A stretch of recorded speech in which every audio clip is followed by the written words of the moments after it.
I used to think I was strong when it came to living life.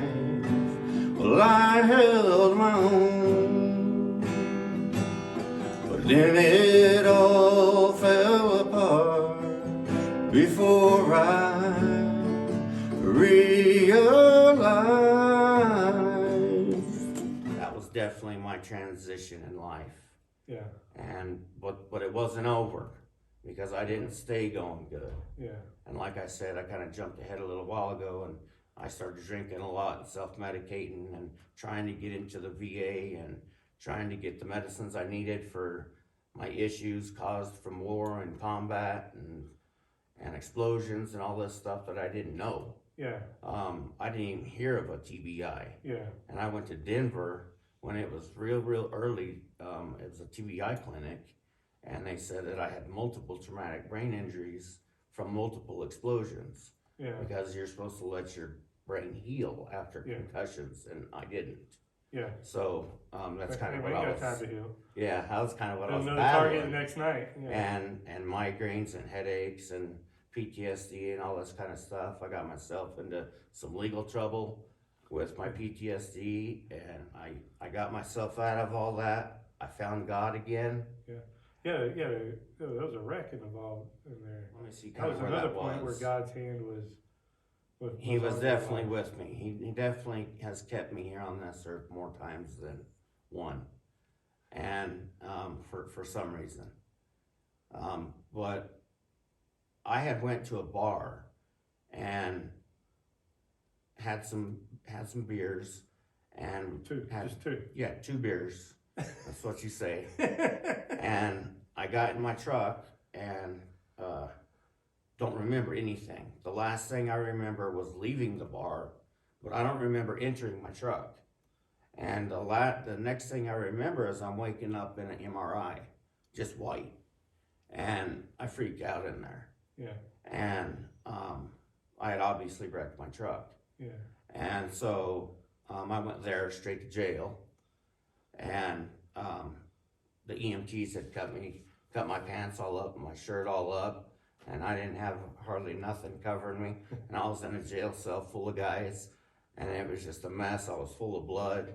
You know, they didn't clean me off. They don't treat you well when You're coming when in from a alcohol is DUI, involved. You know, Yeah. they don't know the backstory, Yeah. and so you kind of get. But they ended up having to cut you out of the windshield that night. They cut me out of the windshield. So what I ended up doing is I came off of the road. I ran into a dump truck, and at 75, I didn't have a seatbelt on, and I started doing circles, and a street sweeper hit me, threw me up on a guardrail, and I went through the windshield, but just my head. And the A-frame on the passenger side kept my shoulder in, and I was just hanging from the dash, from the windshield.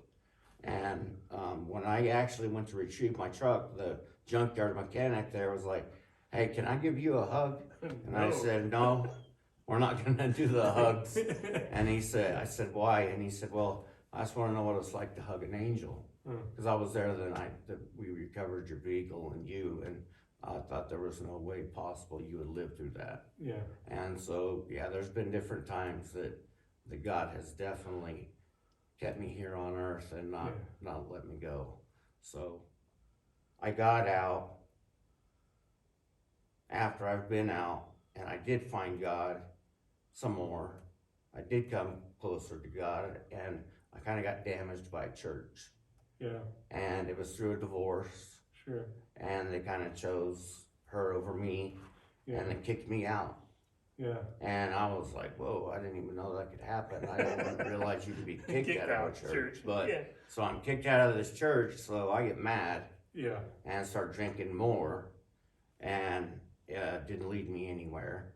And I just ended up going probably about 8 years with living. And I knew that I couldn't drink. I got on some right medicine, and well, at one point in time, I was on 17 different medicines.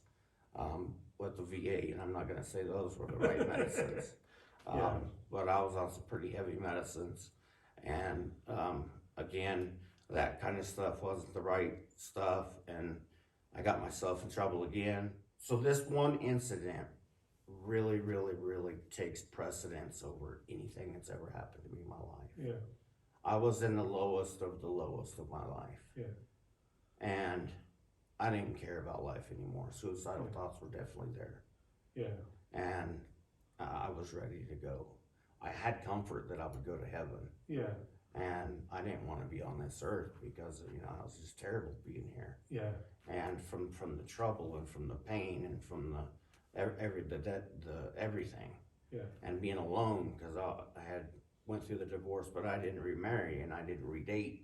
And there was Yeah. about a year's time where I was raising my boys and it was just me.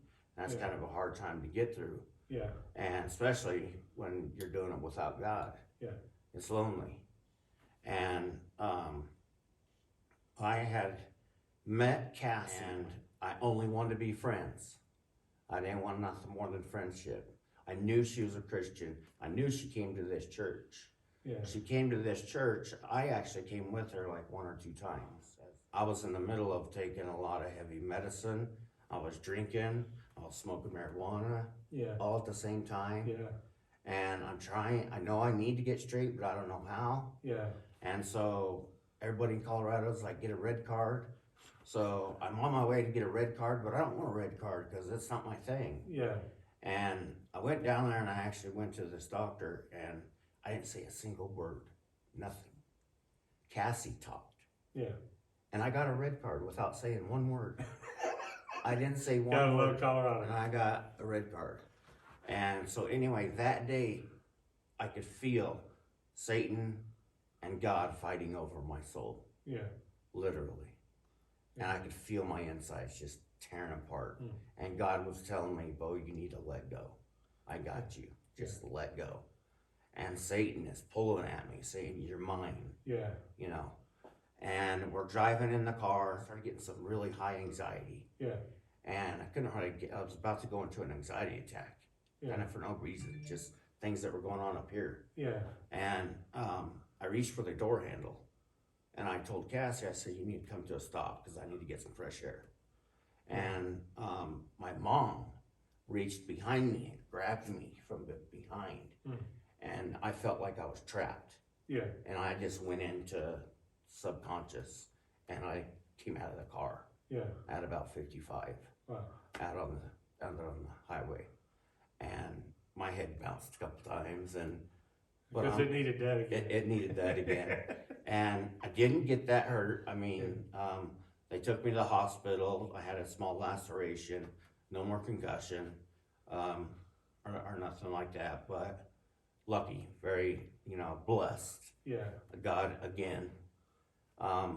But he was involved in that. yeah, He told me to let go because he had me. yeah, And I think that was the point where God grabbed me yeah, and he broke Satan's grips off of me. yeah, Because from that very point, I did nothing but climb forward. Started coming to church. I got off all the medicine, completely quit drinking cold turkey, Yeah. completely quit marijuana, Yeah. nothing. Went back to, found a psychiatrist. I had PTSD and traumatic brain injury so long that it formulated bipolar 1 Mm. into me, Mm. into my mental status. So he put me on medicine for that.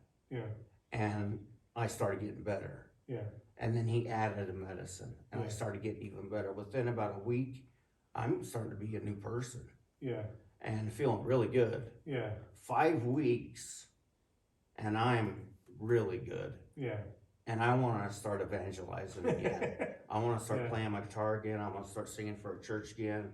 And I heard that this church was going through a pastor change. Yeah. Met with you and talked with you. And I think that was another door that God opened for me. yeah, And I love being the worship leader here. It's not changed my life, but it has impacted my life to the point where it's solidified it. yeah, It's really just where I know who I am, I know where I'm going, I know what I'm doing, which means a lot in a man's heart, in a man's mind. yes, it does. And I know I married the right person. Yeah. She's a lot better than I am. She keeps him going on the right course. They say behind every good man is a better woman, Yeah, and that's Cassie.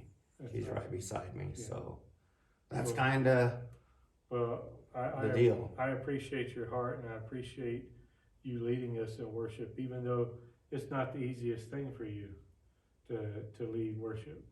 And we've talked before, worship is easy, right? You have a great point from which to worship. And leading is easy. You've led men in combat. Leading is easy. Worship is easy. Worship leading isn't easy, and a lot of that is due to a lot of the events. All of the things that lead you to be a good worship leader are also things that you struggle with in leading worship, right?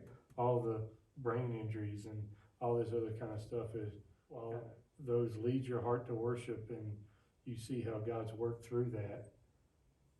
It helps here, but it's a struggle here, Yeah. and having to do that. So it's not always easy for you, But it's definitely worth it. it's definitely worth it, and it's what God's called you to do. Yeah. And it's evident in your life and who you are, and I appreciate that. Absolutely. But and I'm excited to, as we work through this series and we talk about worship and we engage with what worship is in a way that we can encourage our people and equip our people and educate our people in their daily walk and in their daily worship. I'm excited to see where God takes us. Beau, I appreciate you sharing your life. He has been faithful and true. Oh, Jesus, I love you. No greater love to me has ever been shown, and He'll be with me till the end. And when I grow tired, He'll take my hand. I know Him as Savior.